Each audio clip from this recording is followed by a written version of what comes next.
So imagine this. You sign up for a job that requires you to sacrifice your life for total strangers. What is this job? It's a police officer, an honorable thing. And you get this job only to have it taken away from you just because of the color of your skin. That's what happened to Robert William Stewart, and I want to share his story with you. Come on.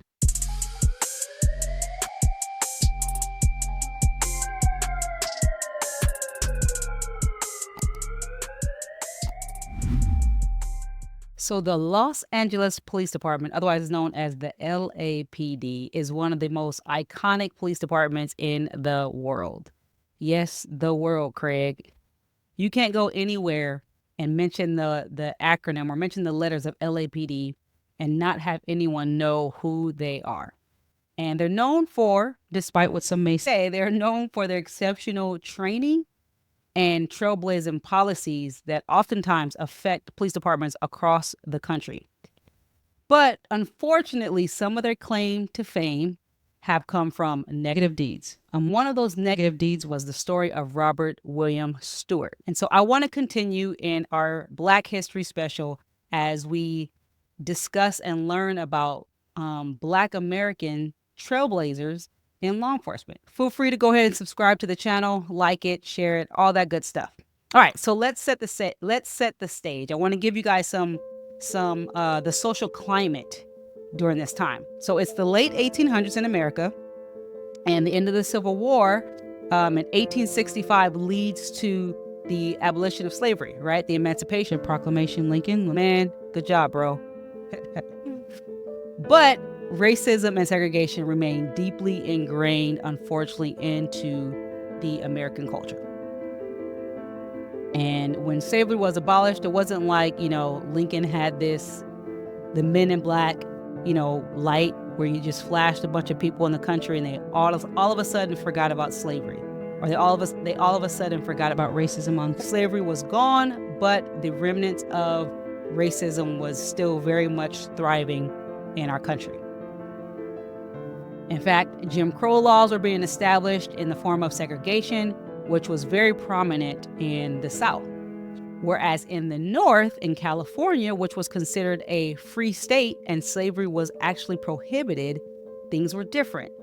People were migrating to the North. Specifically, Black folks were migrating to the North in order to have a better life, right? Because slavery was non-existent. The idea and the hope was that the pressure or the amount of racism may not be as strong as it was in the South because the South had segregation and Jim Crow laws.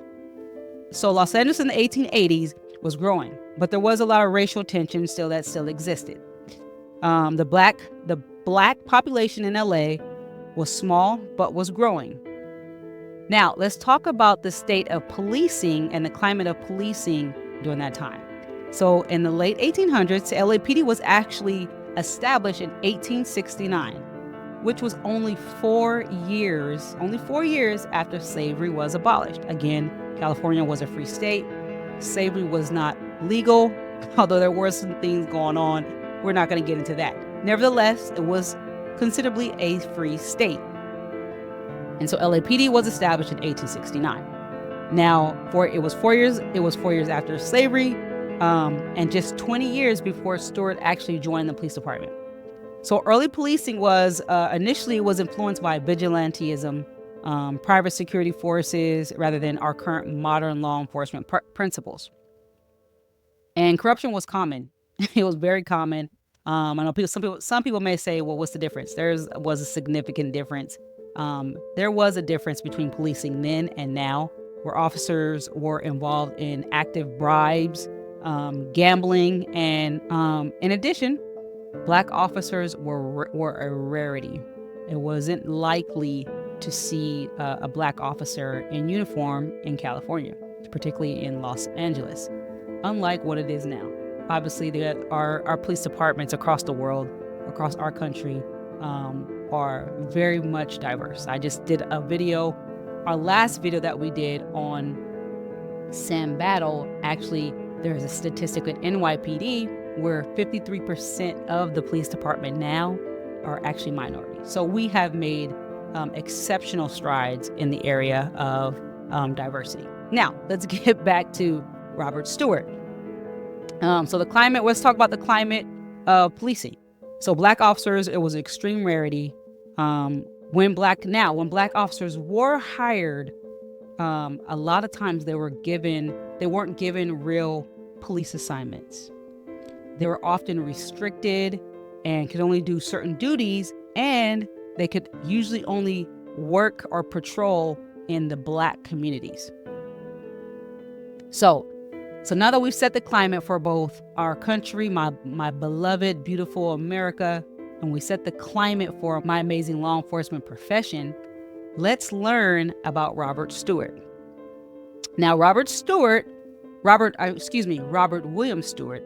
Robert William Stewart was born on March 1st in 1850 in Girard County, Kentucky. Born into slavery and gained freedom following the Civil War. Now, Robert, just like a lot of Black folks, knew that the North was a free state. And he believed that he could have a better life in the North. So what did he do? Like a lot of Black people during that time, he migrated to Los Angeles. He ended up in Los Angeles in the 1880s, and where he was seeking economic opportunities. And on March 31st, 1889, he actually joined the LAPD.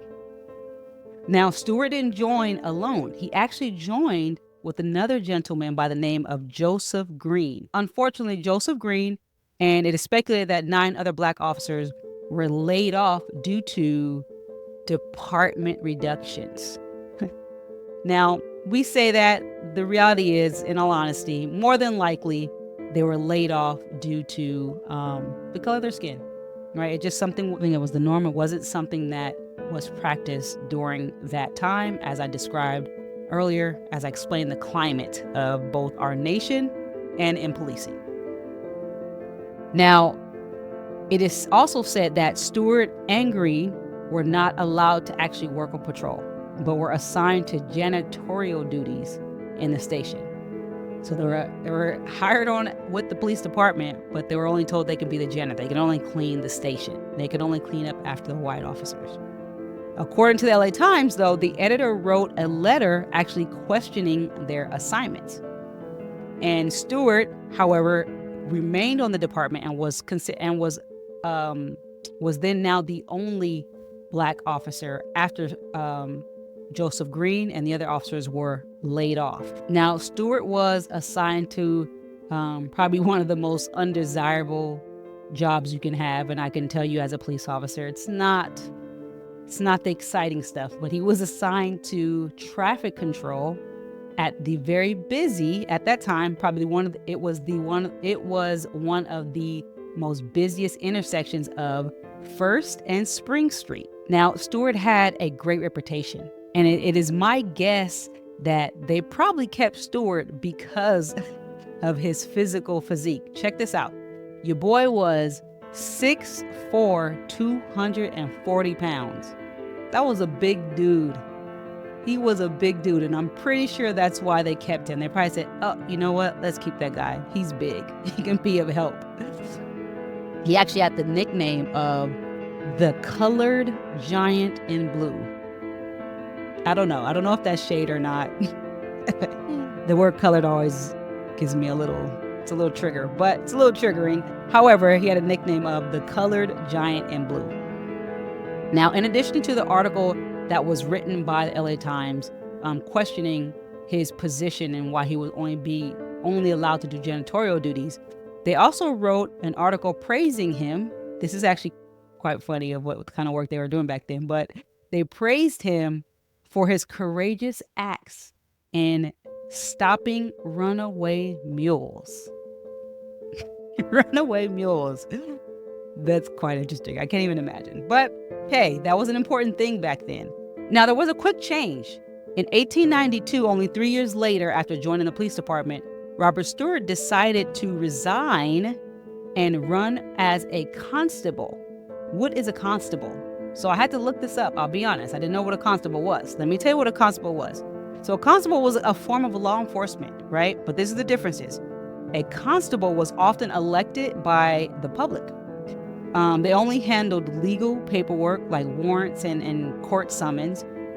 They worked in the towns or the incorporated areas, and they were more independent.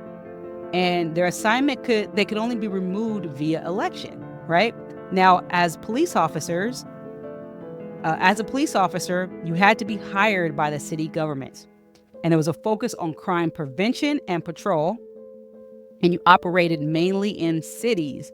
And you answered to the police chief and city officials. That's where all those bribes came from, the city officials. Now, a good way to look at this is kind of this. It's very similar to the differences between our sheriff's department now and the LAPD now. There are some differences, and they're very similar to what the differences were as a constable and an actual police officer. So he ran to actually be a constable. Unfortunately, he did not win. But he said, you know what? I'm going to keep this thing rolling. And he reapplied. He reapplied to the LAPD in 1893, and surprisingly, they rehired him. The big man got rehired again. After 7 years of being with the police department, that was a very sharp turn. In 1900, Stewart was falsely accused of assaulting a 15-year-old white girl. Now, keep in mind, we are definitely, as time progresses, I think we can see that we are making headway, right? And you would think that after rehiring him, that they were hoping to come to terms of having a black man a part of their police department. Unfortunately, that wasn't the case, and he was actually arrested and suspended immediately. He was in custody for about 7 months until he was actually acquitted of all charges because there was no evidence. There was no evidence of him actually committing this crime. And more than likely, they just wanted someone, or probably several someones, just wanted him out of the police department. And so again, unfortunately, that was the state of our country. We have made tremendous strides. There's still plenty of work to do, but we have made tremendous strides since then, both as a country and as the policing and as in the policing world. Now, Stewart tried to get rehired after being acquitted of all charges, but unfortunately, they did not rehire him. So Stewart went on to live his life, and he continued his life as a janitor and a laborer. And unfortunately, he died of prostate cancer on July 27, 1931, and never actually really receiving his justice until this. The Board of Police Commissioners and the LAPD did their part, and in 2021 took steps to reinstate and then retire Officer Robert William Stewart, the force's first black officer in the city's history. The story of Officer Stewart is both remarkable and tragic. Remarkable because he was able to break the color barrier with the LAPD, but tragic because he was accused of something he did not do, just because of the color of his skin. Over the last decades, we've seen that we need to go back and update our account. And the reason for me on that is so important is because we continue to hire people from our community, men and women that are dedicated to a life of service, but they may not know our history. And they're subject to thinking that, well, we pretty much got it right today. Every generation has thought that. And every generation, over time, learns that it carries its own demons, its own shortfalls. Downstairs, the roll call room, why? That man there started as a footbeat officer a few short blocks behind me on Broadway. And so it is right and fitting that we name a location and honor a person who walked the streets in this area of town, even though it was more than 100 years ago. It's also a room where every member of this command starts their day. And they get to walk into a room and see that it is honoring a person for his integrity, for his service, his zeal for life, and also a bit of history about how we got it wrong in an effort to make it right. There are other stories that can be researched that are still out there waiting to be discovered. People who are police officers, firemen, and just everyday civilians that had to go through things like Robert Stewart did, but their stories aren't known yet. And hopefully there will be the interest in getting them told.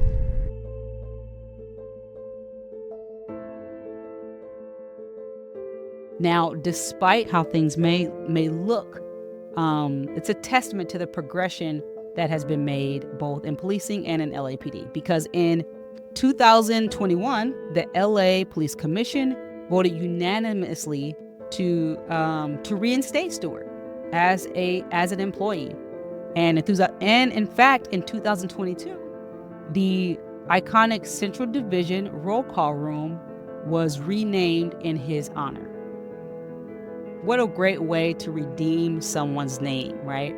To show some reverence to him as being the first Black officer that was falsely accused, and to redeem his name. And so that is a story of Robert William Stewart. It's not a very long one. It's rather short, but however, it still packs a punch. And I still think that there are so many things that we can learn from all these trailblazers, and how they contributed to the progress of not only policing, but to the world. And as always, I like to share some of the things that I have learned. Now, if you've seen the rest of my Black History videos, if you haven't, go check them out. But you will see there are overwhelmingly shared elements such as leadership and courage that were embodied by these folks who were trailblazing in the world of law enforcement. But there's one I want to highlight that stands out to me the most regarding Robert William Stewart, and that is his emotional resilience. Again, to take on the feat of becoming one of the first Black officers during that time, during the climate that we were in as a country, it's admirable, right? But to be able to decide to pivot, go a different route, and be a constable, not win, right? And still be willing to go back to that same department and say, hey, so I'm back again, guys. Can I come back? That shows some major resilience. And as I say that, I think about even my own challenges as I pursued this career. And I've shared this before, but there were a few departments that I applied for before arriving at the department that I work for now. And I could have very easily gave up because I would say one of the departments, I won't mention the name, one of the departments didn't hire me based on some things that I think were kind of shady. I'm not gonna lie, but it's all good. I'm where I'm supposed to be, working for the people that I'm supposed to work for and the people that I'm supposed to work with. And I think about how that took resilience, right? It's hard. It can be hard. It can be challenging to come back from failure, or what is presumed as failure, to chase such a huge goal as becoming a police officer. And so I just wanted to share that with you. And like always, guys, I would love to hear your comments, your question, your concern. What have you learned from the life of the first Black LAPD officer, Robert William Stewart? I would love to hear it in the comments below. As always, go ahead and subscribe, share, like, do all that good stuff. But most importantly, we're going to continue this series of highlighting Black American history in law enforcement. And I can't wait to share the next one with you. I'll give you one hint. It's going to be a female. And I'm excited about this one. Come on back. Go ahead and hit that notification bell and come on back. And like always, you guys, if you show me your human side, I'll show you mine. All right, y'all. Peace.